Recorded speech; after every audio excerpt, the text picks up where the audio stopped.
Mana Projo survive atau bahkan bersinar nantinya menuju 2029 atau justru akan terkena badai politik terkait identitasnya yang lekat dengan presiden sebelumnya Joko Widodo yang warisan politiknya berpotensi diganggu seperti IKN dan juga Wush. Kita ulas bersama dengan pengamat politik Carta Politika Yunarto Wijaya dan juga Wakil Ketua Umum Projo Freddy Damanik melalui sambungan daring. Selamat pagi Bapak-Bapak, Assalamualaikum. Selamat pagi. Selamat pagi. Assalamualaikum. Waalaikumsalam warahmatullahi wabarakatuh. Saya ke Bung Freddy dulu. Bung Freddy, jadi romantisme bersama dengan Joko Widodo dan juga Projo ini sudah selesai dan balik badan ke Prabowo Subianto. Benarkah demikian? Tidak benar. Ya, Gimana? nggak benar lah Mbak. Maaf saya agak parau. Kemarin kecapean mimpin sidang 2 hari. Oke, jadi yang benar? Nggak seperti itu, melihatnya nggak seperti itu. Jangan kita di framing seolah-olah kita sudah tidak dengan Pak Jokowi lagi. Nggak gitu, ngelihatnya nggak gitu. Jadi sejak awal memang eh, kita bersama Pak Jokowi, kemudian bersama Pak Prabowo, itu sejak awal seperti itu.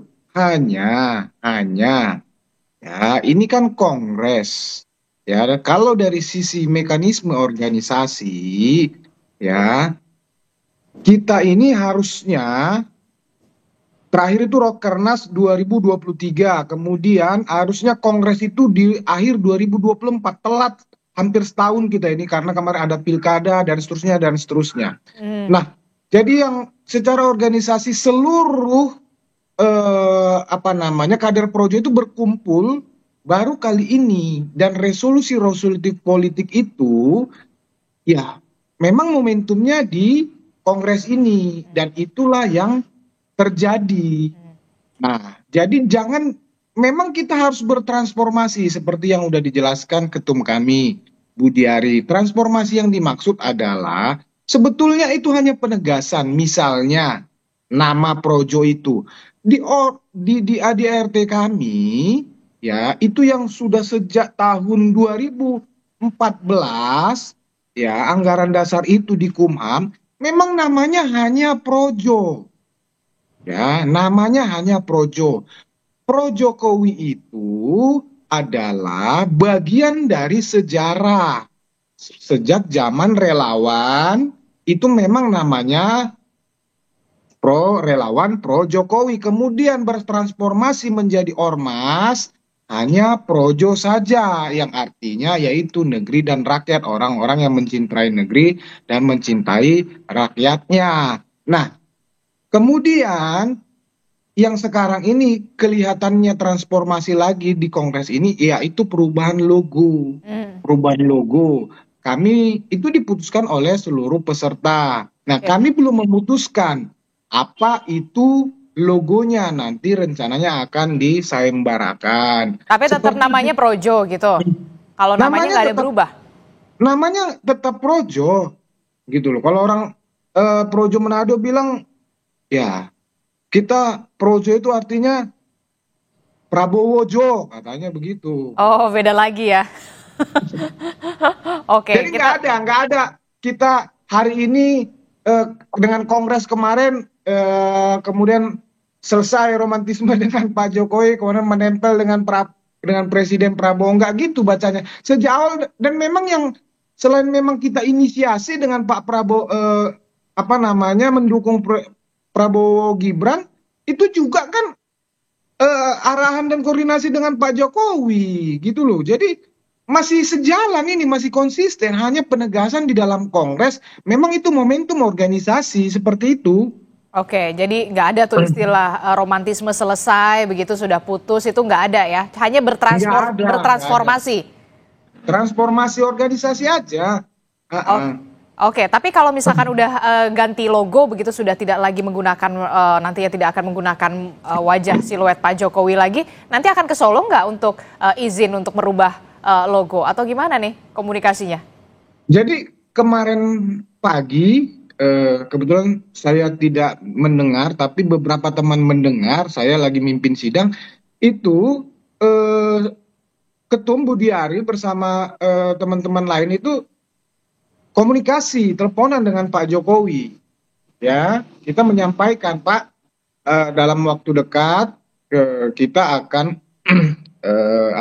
ke Solo untuk melaporkan hasil kongres ini. Ya, Kapan beliau itu? menyampaikan, iya, anytime, kapan saja silakan datang. Jadi kemarin itu konteksnya kemarin komunikasi itu kembali mempertegas sebetulnya. Beliau menyampaikan benar-benar memang tidak bisa hadir karena tanda kutip atas saran dokter. Itu sudah pernah terjadi sewaktu ulang tahun TNI Oktober kemarin. Begitu. Saya akan ke Mas Toto. Mas Toto, setelah mendengar penjelasan dari Bung Freddy yang membantah romantisme ini sudah selesai, tidak ada balik badan dan segala macam, ini hanya transformasi. Nah, kalau dari kacamata Anda, Mas Toto, apa sebenarnya yang terjadi? Benarkah memang sudah selesai eranya Joko Widodo saat ini? Iya, yang jelas saya pengen komentar dulu ya. Teman-teman Projo ini menurut saya konsisten untuk inkonsisten. Jadi kalau kita lihat jejak digital statement dari 2014, Budi Ari pernah mengatakan hati-hati dengan Prabowo yang kemudian berbahaya buat demokrasi ketika Pak Prabowo saat itu ingin menarik diri dari Pilpres. 2018 Bung Freddy Damanik yang bisa jawab siapa dari Projo yang pernah mengatakan kalau perlu Prabowo didiskualifikasi karena kasus Ratna Sarumpait hoax. Bung Freddy udah ketawa tuh. Lalu kemudian 2019 kita tahu 23 Oktober itu Projo pernah mengatakan akan membubarkan diri karena kecewa Prabowo diangkat jadi Menhan dengan beberapa alasan yang saya hormati value-nya. 3 hari kemudian dibantah lagi dengan mengatakan Prabowo patriot sejati.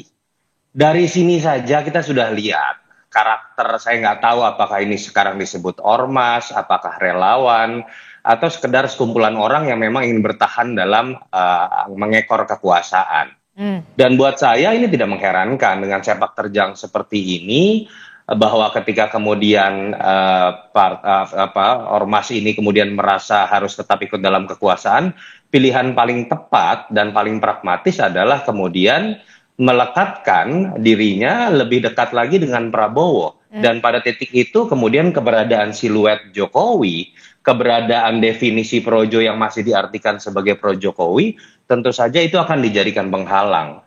Buat saya ini seperti mengerdilkan Mas Gibran ya. Kalau ditanya apakah kemudian sudah berganti Pak Jokowi eranya menjadi era Pak Prabowo, iya. Tapi kan kita tahu juga bahwa di situ ada Mas Gibran yang jelas-jelas mewakili Jokowi yang sangat digembor-gemborkan oleh teman-teman Projo. Lalu di mana Anda letakkan yang namanya Mas Gibran? Dan kalau kalian percaya bahwa kemudian Prabowo dengan Jokowi itu adalah keberlanjutan, kenapa harus didikotomikan? Dan kenapa kemudian sekarang seakan-akan nama Jokowi, wajah Jokowi disebut sebagai kultus individu? Saya sering mengatakan itu dan selalu dibantah oleh teman-teman Projo.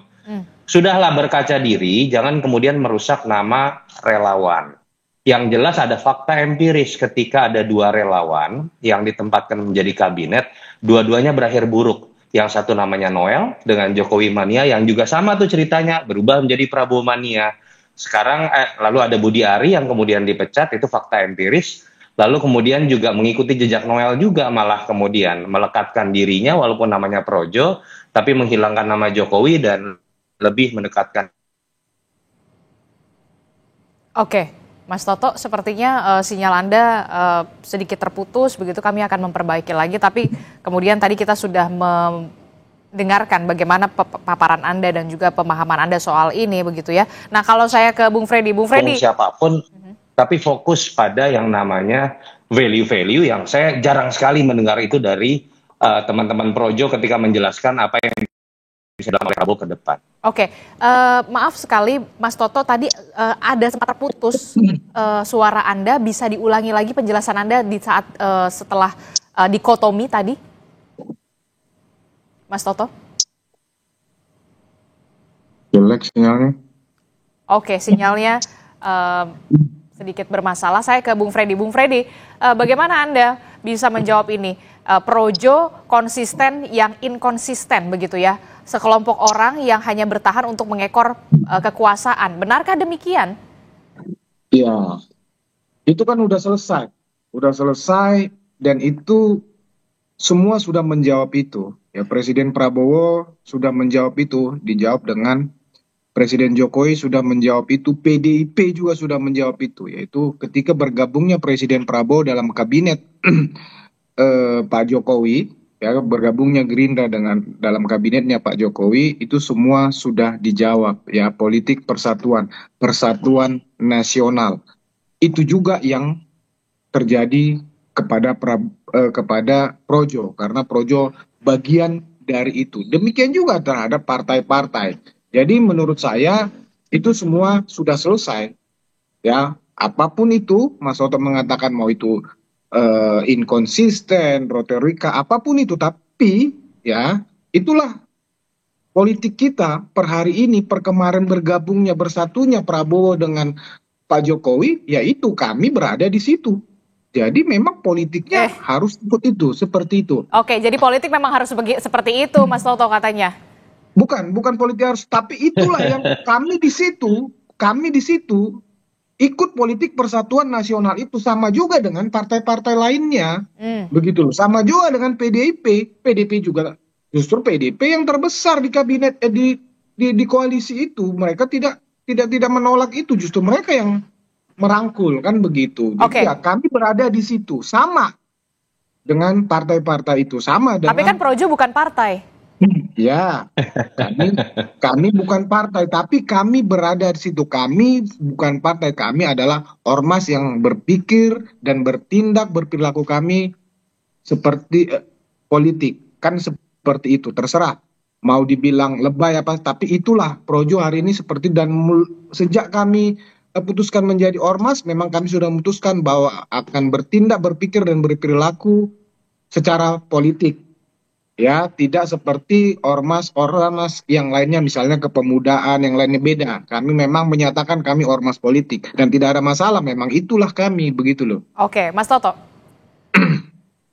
Ya beginilah kalau kemudian politik diartikan sebatas bagi-bagi kekuasaan, mengekor pada kekuasaan, lalu kemudian perubahan itu ditentukan oleh ikut siapa, bukan pertanggungjawaban nilai. Seingat saya ya, dulu ini statementnya Budi Ari tentang berbahayanya Prabowo buat demokrasi 2014. Mendukung Jokowi itu bukan tentang mendukung siapa, tapi mendukung nilai, pemimpin yang berasal dari bawah. Kenapa teman-teman Projo lebih mendukung Jokowi dibanding Megawati? Karena mereka menginginkan bahwa ada pemimpin yang bottom up, ada sistem merit yang bekerja, tidak harus darah biru. Dan itu yang juga saat itu saya pendukung Jokowi juga. Nilai itu yang kita perjuangkan bersama-sama. Ketika kemudian Jokowi mendorong anaknya untuk maju, tanda kutip, harusnya kan ada nilai yang kemudian kita sepakati berbeda dengan 2014. Tapi ya sudah, kita bisa lihat bahwa ternyata ini bukan tentang nilai, tapi sekedar ikut siapa dan saya tetap dapat jatah atau tidak. Itu yang menyebabkan 2019 spekulasi saya, Projo dengan mudahnya dengan cara ngambek, lalu kemudian dapat jatah Wamendes, ketua umumnya, lalu kemudian tiba-tiba mendukung juga Prabowo sebagai patriot sejati, sebagai Menas.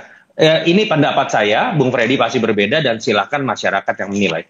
Tapi poin saya, sebenarnya kalau kita bicara kita mau terima pun langkah pragmatis dari Projo, saya coba ingin melihat statement dari Budi Ari sendiri yang mengatakan bahwa untuk mendukung pemerintahan Prabowo, program-programnya kita ingin perkuat dengan masuk di partai yang dipimpin oleh Prabowo supaya lebih tinggi dari 13%. Pertanyaan saya, Prabowo itu udah kuat, koalisinya itu 85%. Mau diperkuat apa lagi? Dan kedua, seakan-akan Anda menganaktirikan partai-partai koalisi lain, termasuk PSI loh, yang seharusnya lebih diperkuat. Karena kalau Gerindra itu sudah kuat, di survei-survei sekarang bahkan udah nomor 1.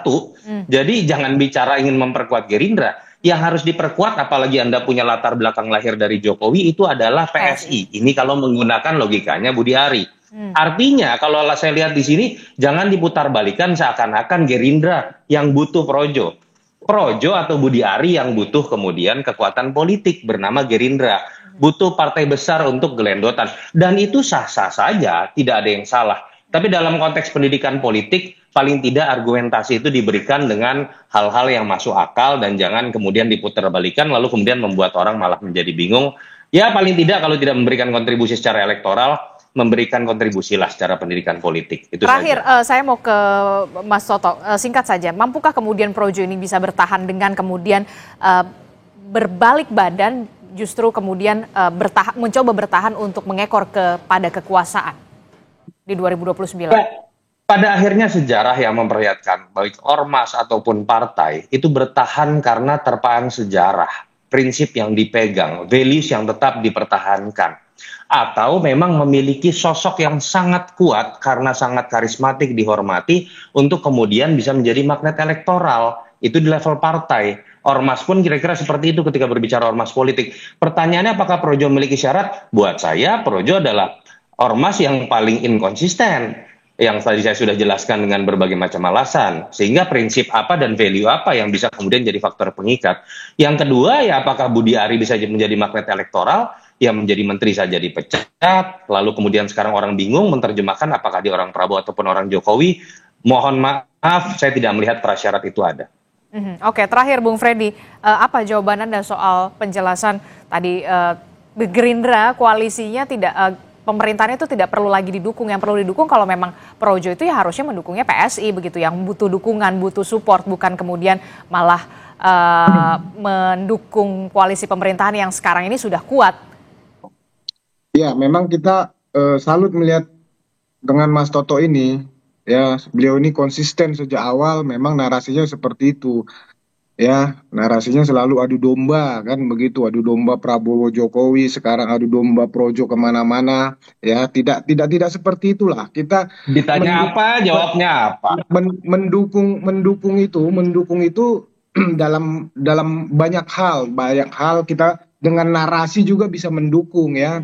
Jadi bukan kita mengecilkan partai-partai lain, kita mengecilkan Gerindra, tapi itu menggambarkan, menunjukkan dengan narasi saja kita itu menunjukkan bahwa kita memang pengen mendukung pemerintahan ini. Jadi bukan berarti kita lebih hebat dari partai-partai lain, bukan berarti kita lebih hebat dari Gerindra, bukan. Ya kita menunjukkan niat baik kita sebagai ormas politik, saya rasa itu sudah menjadi dukungan. Itu kami melihat hal itu positif. Kalau dengan PSI ya itu ya sekali lagi masalah partai itu ketua umum kami secara pribadi menyatakan beliau bergabung dengan Gerindra.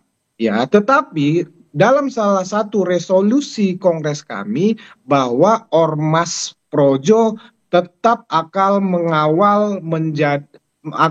menjadi organisasi yang setia di garis rakyat dan setia dengan ormas kerakyatannya. Jadi tidak masuk dalam politik formal secara organisasi, tapi individu dibebaskan. Banyak kader kami, banyak PSI, ada Golkar, banyak Gerindra. Jadi semua di dalam Projo itu ada berbagai partai. Tapi ya pertanyaan saya nanti sudah diperjelas lagi untuk simbolnya lagi, sudah tidak memakai lagi gambar Pak Jokowi. Gambar siapa jadinya? Kalau diganti, karena sudah diputuskan diganti, sudah pasti tidak siluet Pak Jokowi. Masalah nanti apa itu belum diputuskan. Oke, kita akan tunggu bagaimana langkah selanjutnya dari Ormas Projo ini akan kemana. Terima kasih Bung Freddy Damanik dan juga Mas Toto, terima kasih sudah bergabung bersama kami. Sehat selalu Bapak-Bapak, Assalamualaikum, selamat pagi. Bang Freddy. Terima kasih Mas Toto. Yuk.